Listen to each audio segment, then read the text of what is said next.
falaflahia tu hane e tau wala tala tupu ke lata mai awhiawhi nei.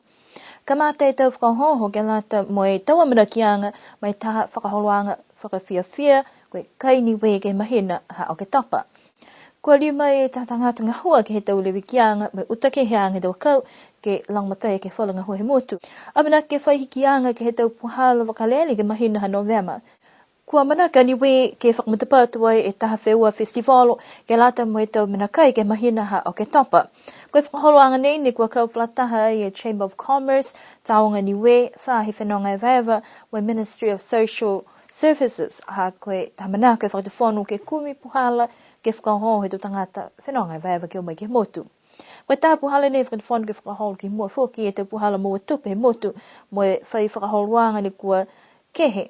Ke mai ke whakatatai atu whoki ke he taunanga tufunga whakamotu, ne kua whamahani ke whakahoko langa taha he ue tau ke mahina ha pelila.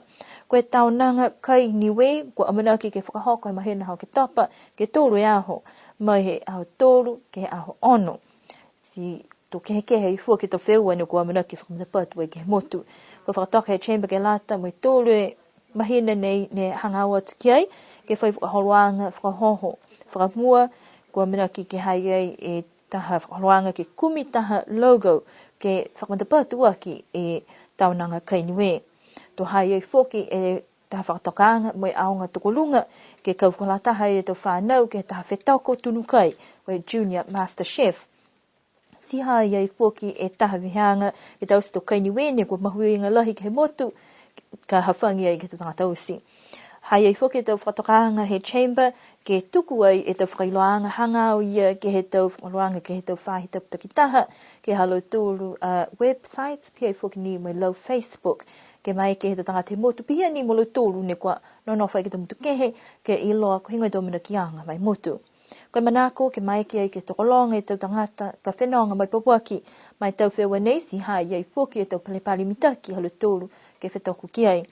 Kumi puhala lo tūru ke whakakehe tau whewa nei mai whalo tau whakaholoanga whoki ni ko whamahani ke tau se he motu. Ko e matanga hua ke uta ke he lata mai uta ke heanga he tau a kaulalahi ke tau whale tau whenonga i matawai ne kua tamai pawaki toko ue pulotu ne kua whakahingoa koe tau arborists. Kai whaai tapu nei kua lahi ngā hua ke he tau whale tau whenonga ne long e tau a kau lalahi ne kua lali ke whakahanghang mitaki ke nā kai viveri po ke whakapākia tangata po ke tau koloani haha iai. Toko ua lau e tau pulotu nei mai he tākau tahi ni silani ne ko tamai mai taha i lau nei koe tam niue ne tupaha ke motu ko Presley Viliamu. Talahau ia mahuinga i matanga hua nei ke lali ke leveki atu ke tau koloa mahuinga he takataka i motu i tunga i tau a kau. Wai hai ia e tau puhala ni kua lata ke ono atu ki ai mua tō mai ke uta ke he tau a kau.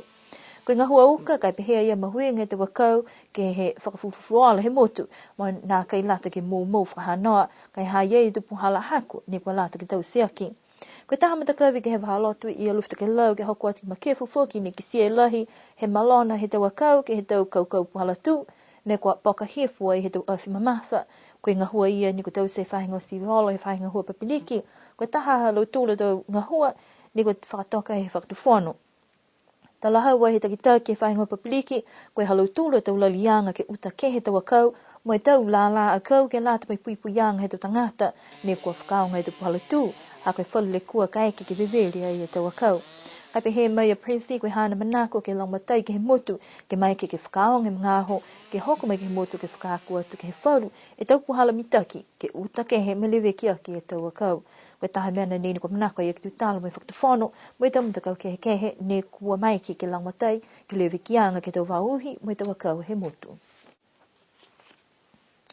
Ke whakausia ke tau wala tautu tupu kua mō mai e tau whakailoanga mai he tau i sini wakalele Pelenis Travel ke whala tau hiki ki anga ke he hoko mai he wakalele e Nisila ke kamata mai mahina ha Novema. Kua whakatoka i ke kamata he aho tahi a Novema tō whakatoka mai e wakalele mai Nisila ni he pungi aho tapu he ua furu ke taim to hala hongo furu mai hoko mai hi niwe ke aho whaiumu ka hongo furu e maile ma ta hala taha. Ke wakalele ka whakatoka mai niwe he kuata ke taim tahala ua he awhiawhi a whaiumu mai hoku atu e ki New Zealand he kuata ke taim tahala ono he awhiawhi a ho tapu. Tala hawa e sini wakalele ha e New Zealand ko Pelenis Travel ko e tau hiki ki anga nei tō hangahang mita ki malu tō gaua tua ki he hala ki Australia. Ha ko hokua tu i whakalele ki o Kalana ki he aho ni kua ua tufoki e tau whakalele ki Sydney, Melbourne mo Brisbane. Ko lau tōru ni kua whita he tatongi tu skesi tō whai whakailoanga ka mua whakahako mai he Inisila ha ngā ia ke tau hiki ki anga nei. Kua lata ke mai longa tau hiki ki anga nei ka eke kua manako ke o whenonga. He ta mga aho ia ka mata mai hao tahi o November he tau nei ke hokua tua ke aho ua whamawalgia masi ua whi hong whamalima.